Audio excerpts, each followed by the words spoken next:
Right. We are on episode... Elf? And the final episode before the Christmas break. 12. What? I thought you were doing like 1 and 2. No, we're on 11. Oh, okay. And this will be the final episode before the Christmas break. Right. So 11 weeks in a row. High five. And this is going to be a quick fire thing. So these aren't necessarily going to be short. Very good at quick fire. So there's 1, 2, I was going to say 3, 4, 5, 6. We might not get through them all. So are they quick questions? No, the questions might be long, but your answers can only be a minute, and I'm going to time you and then cut you off. Okay? Okay. I'm trying to think of the film now. Just don't do it. Get a move on there. Maybe John Wick. Okay. I listened to a song of John Wick yesterday, actually. We were stuck in that traffic jam, and it's actually quite enjoyable. Was it as long and boring as the fight, it was fight long, scenes? But... Might have time to get thrown down the stairs. Oh, he's back up again. He looks so broken as well. He looks broken before he even moved. I know, that's what I mean. Anyway. Posted by Latter Mastodon 1553 2 days ago. Night shift rules. This is a nurse. I'm an NHS newly qualified nurse and have been rostered in for my first night shifts. Oh. 2 of the night shifts don't have a rest day. For example, night shift 17th of December, long day shift on 19th of December. Hey? Other shifts are a combination in quick succession, so afternoon, long day, night shift, sleep day, and long day again. Oh, no, that. Other nurses are telling me that the rostering team are not supposed to be scheduling me like this. No. But there isn't a policy available to check. Opinions. 1 question. Do I kick up a stink? Yes. 2 questions. Edit. The first night shift where there's no full rest day I'm doing because they want me to do my first with a substantive RN rather than agency. Understandable, yeah. Yeah, well that's poses a... Yeah, there's a risk either way, isn't there? Yeah. There are no other night shifts that month with a substantive member of staff. That's not her problem. On before the second night shift, which is non-negotiable as it's part of the Christmas rota that was decided by senior nurses and cannot be changed, so I'll have to have no full rest day. But I think I'll chat to them about the missing rest day in January and express my concerns. Thanks. Okay, so your opinions on the rostering in terms of this situation, and does she kick up a stink, and is that right, legal, etc. 3, 2, 1, go. Okay, so part of my role before I left the NHS was the rostering of the ward I was on. You would never roster somebody a night without a full rest day. Would or should? No, you just can't, because there's working time directive, which means there has to be a minimum of, well, it used to be 8 hours time in between each break, and then you'd have to have a full day off. So basically 8 hours once the night shift finished, to then a full day off. So technically you need like a day and a bit off. Also, the pattern is just unnecessary. Like if someone's going to be on nights, they should be on nights, and then they should be on days. Unless someone specifically requested for me to do a night a day, the answer would be no. So kick up a stink. You don't need to see policy, it's just general working time directive. Go on ACAS or somewhere and there'll be something that advises you.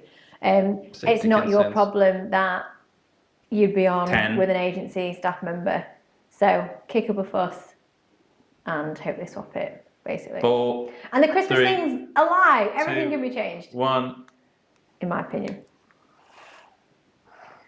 I have to justify the pen and paper. Okay. Posted by Susan Denim like the jean, 99, 2 days ago.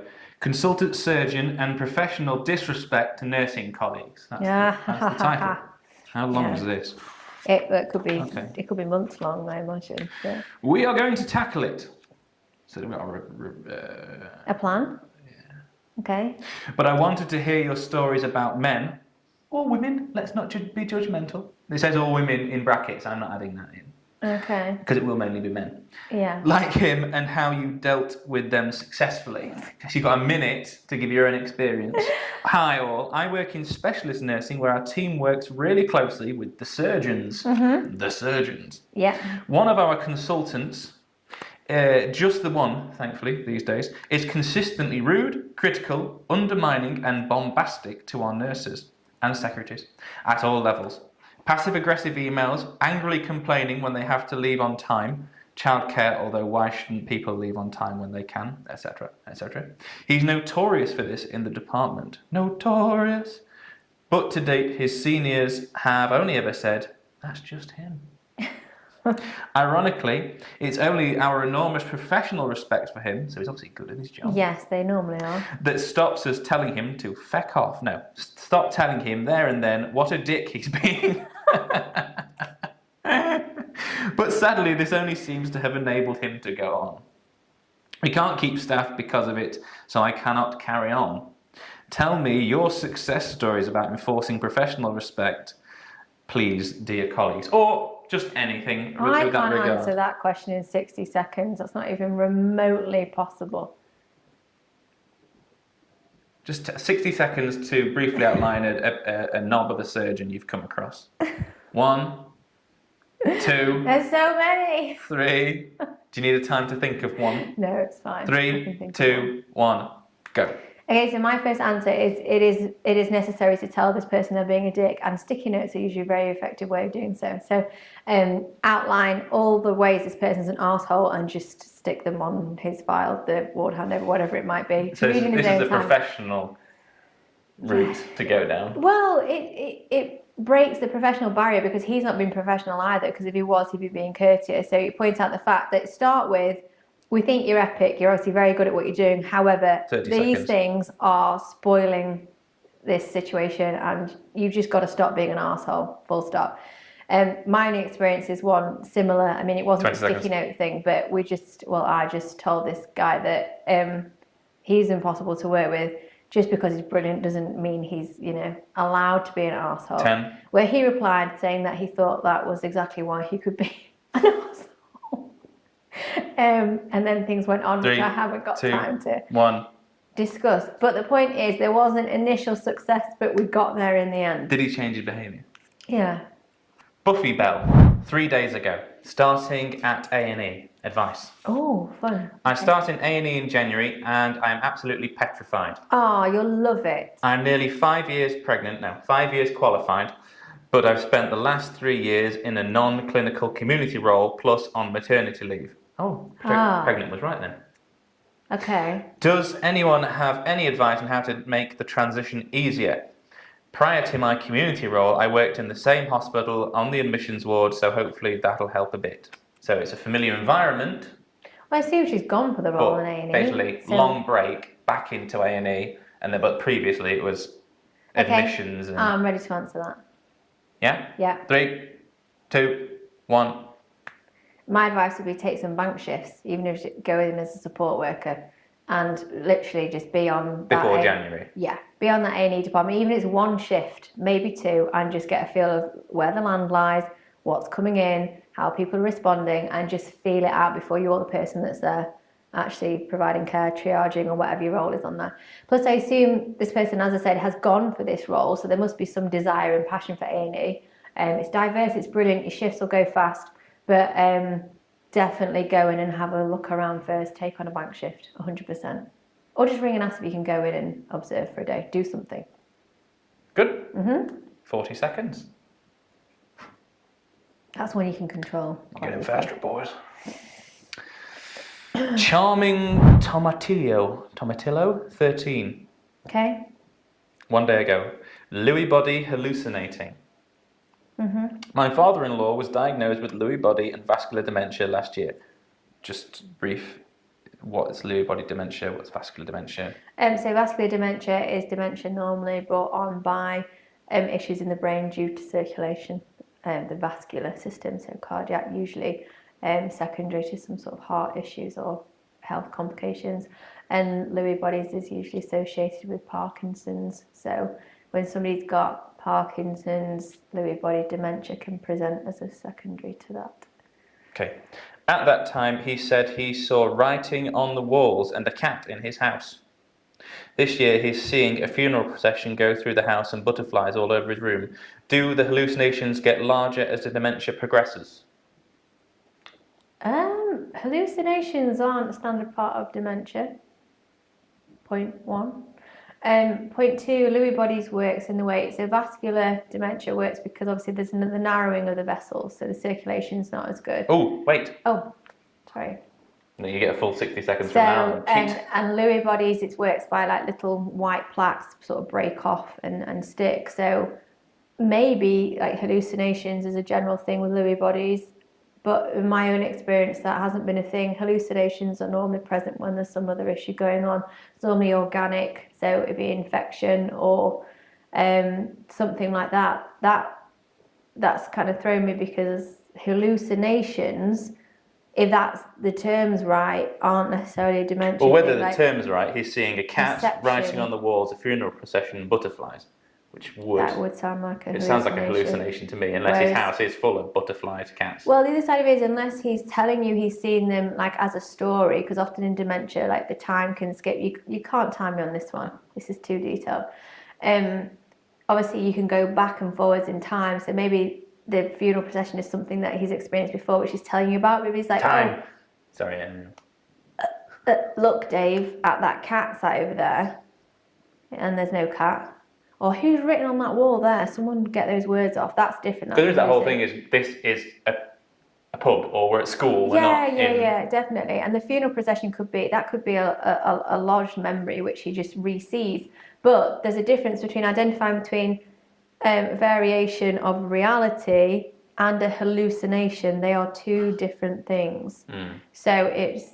But in terms of vascular, in terms of lack of blood flow, which would mean oxygen to the brain, wouldn't then potentially lead to. Yeah, because sadly with vascular dementia, the decline is usually much quicker because when I say it's controlled by like a clinical system, you know what I mean. That progression just happens quicker, and if it gets to that point, then and it's normally men, not women, vascular dementia. For me, over the last 5 or 6 years, I can't think of anybody who was hallucinating who had any form of dementia. No, but we had a really lovely gentleman who had vascular dementia who was diagnosed on like a Monday and was very, very unwell, like 3 months on from the Monday. So it might be it can obviously affect the blood flow, so there could be some of that with that, but if hallucinations are present, my point is that needs addressing separately, because if the dementia is so, therefore the vascular situation is so, that there's hallucinations, that needs looking at separately, because nobody should be hypoxic. 2 more.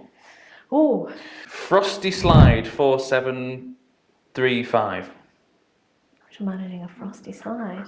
In their appropriate clothing, that'd be quite good fun. Are neck tattoos allowed in the NHS? I'm currently a student doing sports injury and rehabilitation.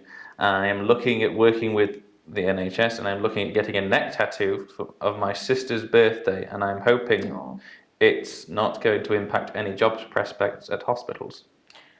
Okay. Have you come across workers with neck tattoos? Are you going to time me? Oh shit, yeah. 3, I've ticked it as well. 2, for me, I read it successfully. 2, 1. Okay, so the NHS can't discriminate against somebody's presentation to offer them a role or not. So the idea is can or can't they? I mean, they can't. So you could get the neck tattoo if you like. That said, and it sounds like a sentimental reason to have the tattoo, but it could prevent other opportunities in the future. So we all start out at the NHS, or most of us do, but then you go into different things, and there's private agencies that would prevent you from performing in places if you had tattoos across your neck and they didn't feel that was appropriate for the subgroup or whatever. Plus, you know, in the future you want to do your own business or something, it would be something to consider, because that's something you can't hide. So my advice would always be to everybody, be yourself, be individual, but you need to consider yourself professionally as well. So I would always advise against the neck tattoo. I mean, if it's like a little teeny thing, fine. If you're talking like what I call the collars, the pullovers, the 11th of December type thing. Yeah, then that it's different people's perception, which is the problem. You're on 5 seconds over. That's my answer to that question. So 5 seconds over. There was another one. Last one. Okay. My real username, 8675. Socks that are easy to put on for an older person. This is going to mention brands, I think, which we don't need. But anyway, I hope I'm not the only one with this problem, but my mum has trouble putting her socks on. She's lost some flexibility as she's gotten older. Although we know someone's mother who was like 90 and still able to stand on one leg and put her socks on, which is pretty impressive. Yeah. And she's had a chronically injured dominant arm that makes using the sock putting on aid difficult. So I'm looking for socks that go on easily. If anyone's been through a similar situation or has any specialised sock knowledge, that's where you come in, I would be most grateful. I'm looking for something a little more fashionable than an athletic sock, probably like a crew. Okay. I The don't rest know of what a it's crew sock is. No. Okay. Come on. But- Bring your sock knowledge to the table. Okay. 1, 2, 3. Okay, my knowledge is specifically less about socks and more about like accessibility. So if you can get sock apparatus which helps you put it on. If that's what she's struggling to do, then the best thing to do would be to obviously wear something like a slipper sock, which is intentionally bigger than it needs to be.